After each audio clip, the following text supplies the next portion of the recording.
મુન્દ્રામાં NLP મનની master કી પુસ્તકનું ભવ્ય વિમોચન સમારોહ હાઉસફુલ ઉપસ્થિતિ વચ્ચે યોજાયો. જાણીતા એનએલપી કોચ અને લેખક ભૂષણ ભટ્ટના પુસ્તકને મળી ઉમદા પ્રતિસાદ. સાહિત્યપ્રેમીઓ અને યુવાનોમાં ઉત્સાહનો માહોલ. મુન્દ્રા જાણીતા એનએલપી કોચ, લેખક અને પ્રેરણાત્મક વક્તા ભૂષણ ભટ્ટ દ્વારા રચાયેલ પુસ્તક એનએલપી મનની માસ્ટર કીનું ભવ્ય વિમોચન સમારોહ તારીખ 17 મે 2026ના રોજ મુન્દ્રા સ્થિત રોટરી હોલ ખાતે હાઉસફુલ ઉપસ્થિતિ વચ્ચે ઉત્સાહભેર યોજાયો હતો. કાર્યક્રમમાં મોટી સંખ્યામાં સાહિત્યપ્રેમીઓ, યુવાનો, શિક્ષણપ્રેમીઓ તેમજ રાજકીય અને સામાજિક આગેવાનો ઉપસ્થિત રહ્યા હતા. કાર્યક્રમની શરૂઆત પરંપરાગત દીપ પ્રાગટ્યથી કરવામાં આવી હતી. કાર્યક્રમમાં ઉપસ્થિત મહાનુભાવોનું સ્વાગત મુન્દ્રાના જાણીતા શિક્ષણવેદ અને લેખકના પિતા રમેશચંદ્ર ભટ્ટ દ્વારા કરવામાં આવ્યું હતું. પુસ્તક વિમોચનનો પ્રસંગ ખાસ આકર્ષણનું કેન્દ્ર બન્યો હતો. પરિવારજનો હેમ ભટ્ટ, આરતી ભટ્ટ, હિતેન મહેતા, નિશા મહેતા, દિયા મહેતા તેમજ બીએનડી ક્રિએટર્સના ભાવેશ દવેની ઉપસ્થિતિમાં શાસ્ત્રી શ્રી કશ્યપ મહારાજ ભાડિયાવાળા દ્વારા અનોખી અને આગવી શૈલીમાં બોક્સ પર લગાવવામાં આવેલ તાળું માસ્ટર કી વડે ખોલીને પુસ્તકનું વિમોચન કરવામાં આવ્યું હતું. ઉપસ્થિત લોકોએ આ સર્જનાત્મક રજૂઆતને તાળીઓના ગડગડાટ સાથે વધાવી લીધી હતી. આ પ્રસંગે શાસ્ત્રી શ્રી કશ્યપ મહારાજે આશીર્વચન આપતા જીવનમાં સકારાત્મક વિચારસરણી, આત્મવિશ્વાસ અને માનસિક શક્તિના મહત્વ પર પ્રકાશ પાડ્યો હતો. પુસ્તકમાં એનએલપી દ્વારા માનસિક વિકાસ અને સફળતા તરફ દોરી જતા મુદ્દાઓ સરળ ભાષામાં રજૂ કરાયા હોવાનું પણ તેમણે જણાવ્યું હતું. સમગ્ર કાર્યક્રમ દરમિયાન ઉત્સાહ અને પ્રેરણાનો માહોલ જોવા મળ્યો હતો. કાર્યક્રમના અંતે ઉપસ્થિત મહાનુભાવોએ ભૂષણ ભટ્ટને પુસ્તક માટે શુભેચ્છાઓ પાઠવી અને પુસ્તક સમાજ માટે પ્રેરણાદાયી સાબિત થશે તેવી આશા વ્યક્ત કરી હતી. શિરાજ મલેક સાથે યાસર ખત્રી, ન્યૂઝ 11 ગુજરાત, મુન્દ્રા, કચ્છ. મારું નામ પાર્થ દવે છે. હું જર્નલિસ્ટ છું, રાઇટર છું, ફિલ્મ ક્રિટિક છું. સિનેમા સાહિત્ય નામની અમારી સરસ મજાની યુટ્યુબ ચેનલ છે. 1.5 લાખ સબસ્ક્રાઈબર્સ છે અને મીડિયા સાથે જોડાયેલો છું. અને આ જે નિમિત્તે ન્યૂઝ 11 ગુજરાત સાથે વાત કરી રહ્યો છું, તો એ જે પુસ્તક છે એનએલપી, એનું પબ્લિકેશન હાઉસ પબ્લિશ આપણે કરી છે, બીએનડી ક્રિએટિવ્સ. તો એક નવી વસ્તુની શરૂઆત કરી છે. આમ તો જે ભૂષણભાઈ ભટ્ટે જે લેખકે વાત કરી એ જ પ્રમાણે કે જે આજુબાજુ આપણે જે સમાચારો ન્યૂઝપેપરમાં વાંચી રહ્યા છીએ, સોસાયટીથી લઈ લો, કોઈ સ્કૂલમાં ભણતું હોય કે કોઈ અભ્યાસ કરતું હોય, કોઈ જોબ કરતા હોય, એ બસ મારે શોર્ટમાં કહેવું છે કે એ વ્યક્તિ જો આ પુસ્તકમાંથી પસાર થશે તો એ છેવટનું પગલું નહીં ભરે. અને આપણે કદાચ આ પ્રકારના મોટિવેશનનું એવું છે કે રોજ નાવું પડે ને મોટિવેશન લેવું પડે, કેમ કે ઘણાને એમ થતું હશે કે દરરોજ ચારે બાજુ એ જ ચાલી રહ્યું છે, પણ એવું નથી હોતું. તો બસ આ પુસ્તક પોતાને એમ થાય કે બધું જાણીએ છીએ, તો જે ન જાણતા હોય એને ભેટમાં પણ આપી શકાય એવું નાનકડું સરસ મજાનું પુસ્તક છે. જેમ મેં આજે મારા વક્તવ્યમાં પણ વાત કરી કે એક મધ્યમ વર્ગનો માણસ છે, એ ઘણી બધી જગ્યાએ અલગ અલગ લેવલ પર પોતાના યુદ્ધ લડતો હોય છે. એક સામાજિક દ્રષ્ટિએ, પારિવારિક દ્રષ્ટિએ, નોકરી ધંધામાં, દરેક જગ્યાએ માણસ ક્યાંક ને ક્યાંક પોતાની એક લડાઈ લડે છે. અને ઘણીવાર એને સાચો રસ્તો કે સાચું માર્ગદર્શન નથી મળતું, ત્યારે એ હાર માની લે છે. અને એવું જોયું છે કે જીવન પણ ઘણીવાર લોકો ટૂંકાવી દેતા હોય છે. મેં આજે જેમ વાત કરીએ, મારા જ આસપાસમાં એવા 1-2 કિસ્સા મેં જોયા, ત્યારે મને એમ થયું કે ઘણીવાર ઘટના એટલી બધી મોટી નથી હોતી જીવનમાં, જેટલો મોટો અર્થ આપણે આપણા મનમાં એને આપી દઈએ છીએ.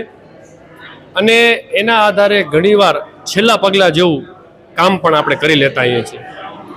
મારો આ બુકથી એવો પ્રયાસ છે કે કોઈ પણ વ્યક્તિ એ જીવનમાં ભલે ને આર્થિક સમસ્યામાં હોય, સામાજિક સમસ્યામાં હોય, પારિવારિક સમસ્યામાં હોય, પણ ક્યારે છેલ્લું પગલું લને, કમસે કમ એને એક એવો રસ્તો, એક એવો મિત્ર મળે કે જેને એ વાંચે અને એ વાંચેલું એના જીવનમાં ઉતારે, તો એ એના જીવનનો બીજો અધ્યાય લખી શકે છે. એટલા માટે જ મેં આનું સબટાઇટલ રાખ્યું છે કે મધ્યમ વર્ગની હારને જીતમાં બદલતું મનની માસ્ટર કી જીવનનો બીજો અધ્યાય.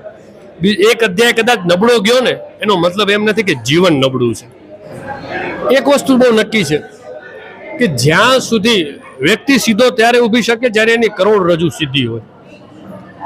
પરિવાર છે આપણી કરોડરજ્જુ છે. જો આપણી કરોડરજ્જુ જ આપણો સાથ ના આપે તો માણસ કોઈ દિવસ ટટ્ટાર ઊભીને વાત નથી કરી શકતો.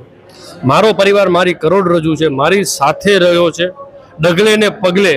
મારા પરિવારે મને જે સપોર્ટ જોઈએ એ સપોર્ટ મને આપ્યો છે. મને કોઈ દિવસ પ્રશ્ન નથી કર્યો આવું શા માટે કે પેલું શા માટે. મને એટલી પપ્પાએ જેમ વાત કરી એમ મને એટલી આઝાદી આપવામાં આવી છે કે તને જે યોગ્ય લાગે, જે દિશામાં જવું હોય એ દિશામાં તું આગળ જઈ શક. એ જ રીતે જેનો સમય કાપીને હું આ બધું કામ કરું છું. ફેમિલી ટાઈમ મારે આપવો જોઈએ. મારી અર્ધાંગીનીને, મારા પુત્રને એનું ભણવાનું ચાલુ છે, પણ એમના સમયમાં પણ ક્યાંક ને ક્યાંક કાપ મૂકીને આ જે હું કામ કરી શક્યો એ એમના સાથ સહકાર અને ખાસ અન્ડરસ્ટેન્ડિંગ વગર શક્ય નહોતું. સિરાજભાઈ, આ પુસ્તક મેં લખ્યું એટલા માટે છે કે લોકો એને જીવનમાં ઉતારે. અને મારું તો ધ્યેય એવું છે કે જો કદાચ એક પણ જીવન જો બદલી ગયું ને, કે એક પણ જિંદગી જાતી અટકી ગઈ ને, તો મારા પુસ્તકનું ધ્યેય છે ને હાસિલ થઈ ગયું. મને આની કેટલી કોપીઓ જશે ને એનાથી મને કોઈ ઇન્ટરેસ્ટ નથી, કોઈ રસ નથી. પણ મને રસ એટલી વસ્તુનો છે કે ખરેખર કેટલા જીવનમાં આ પુસ્તક પરિવર્તન લાવે છે. જેમ મેં અર્પણમાં મારી મમ્મીનું જ લખ્યું છે, તો એની જ આ આશીર્વાદ છે કે એની જ શક્તિ છે કે જેના થકી હું આ બધી વસ્તુ લખી શક્યો. કપરી પરિસ્થિતિમાં હતા, પણ ક્યારે પણ મેં મારી મમ્મીના ચહેરા ઉપર શિકન નહોતી જોઈ. એને ખ્યાલ હતો કે કઈ વસ્તુ માટે આપણે લડી રહ્યા છીએ. જ્યારે કેન્સરની બીમારીથી ગ્રસિત હતી, પણ એણે બિલકુલ હાર માની નહીં અને સતત લડાઈ લડી. એટલે ક્યાંક ને ક્યાંક આ વસ્તુ છે ને મારા જીવનમાં અંકાઈ ગઈ છે કે જીવનના છેલ્લા શ્વાસ સુધી લડાઈ તો લડી જ લેવી. પરિણામ ઈશ્વરના હાથમાં છે, આપણા હાથમાં નથી. મેં જેમ વાત કરી હતી મારા વક્તવ્યમાં પણ કે એ છે તો હું છું, એટલે એમના થકી હું છું. તો એમના આશીર્વાદ વગર તો કોઈ વસ્તુ શક્ય છે જ નહીં. એટલે એમના આશીર્વાદ હર હંમેશ મારા માથે છે જ અને રહેશે જ. આ પુસ્તક ઓનલાઈન પણ મળે છે. એમેઝોનમાં પણ આ પુસ્તક લોન્ચ થઈ ગયું છે. એમેઝોનમાં પણ આપ એનએલપી મનની માસ્ટર કી પુસ્તક સર્ચ કરશો તો મળી જશે. ઓફલાઈન પણ આ પુસ્તક મારી પાસે અવેલેબલ છે. એ સિવાય પાર્થભાઈ સાથે અમારી વાત ચાલુ છે. લગભગ 4 થી 5 ડિસ્ટ્રીબ્યુટર સાથે, અલગ અલગ બુક સ્ટોલ સાથે અમારું ડિસ્કશન અત્યારે ફાઇનલ સ્ટેજમાં છે. તો નજીકના ભવિષ્યમાં જે જેવું ડિસાઇડ થશે એટલે અમે ડિસ્ક્લોઝ કરશું. મનની માસ્ટર કી એ જ મારો વિચાર છે. કેમ કે આજે મેં જેમ અનાવરણમાં પણ એક તાળાથી એનું ઓપનિંગ કરીને ચાવી ખોલી. ઘણીવાર જીવનને આપણે ખૂબ કોમ્પ્લિકેટેડ બનાવી દેતા હોઈએ છીએ, પણ જીવન ખૂબ સરળ છે જો આપણે એને સરળતાથી જીવીએ. તો આ જ મારા વિચાર છે. સિરાજભાઈ, મને તો અનંત ખુશી થાય છે જ્યારે ભૂષણની મમ્મી 2018 જાન્યુઆરી 10 ગઈ તે પછી હું ડિપ્રેશનમાં આવી પડ્યો હતો. એ ડિપ્રેશન 12 માસ ચાલ્યું, પણ મને એમ અત્યારે વિચાર આવે છે કે જો તે વખતે આ પુસ્તક હતું તો એ મનની માસ્ટર કી મને લાગુ પડી હતી. તે વખતે મારો જીગરજાન મિત્ર સુરેશભાઈ ઠક્કર, એને એમ થતું ને એના ભાઈઓને થતું કે આ ડિપ્રેશનમાં જે તો મને મુંબઈ ડૉક્ટર પાસે લઈ ગયા હતા, માનસ ચિકિત્સક પાસે. અને માનસ ચિકિત્સકે મારી ચિકિત્સા કરીને કહ્યું કે આમને કાંઈ નથી, કે આના ઓસડ જે દિવસો છે. પણ ત્યારે મને આ ન મળ્યું. મને મારો મિત્ર એના માટે દુબઈ તેડી ગયો કે હું ફ્રેશ થઈ જાઉં. પણ મને અત્યારે આ વિચાર આવે છે કે તે વખતે જો આ પુસ્તક હોત તો અમે એટલા હેરાન થયા ન હોત. દીકરો મારો છે, બધું છે, પણ છતાંય એણે જે લખ્યું છે આજે મારી છાતી ગજગજ ફૂલે છે. પિતાને એ જ વિચાર આવે કે હજુ પણ આ દીકરાનું પહેલું સોપાન છે, પહેલું પગથિયું, ઉત્તરોત્તર પ્રગતિ કરે અને ટોચ ઉપર જાય. આવું છે. બસ હું એ જ કહું છું કે ક્યારે પણ સમય મળે ત્યારે આ બુક વાંચજો.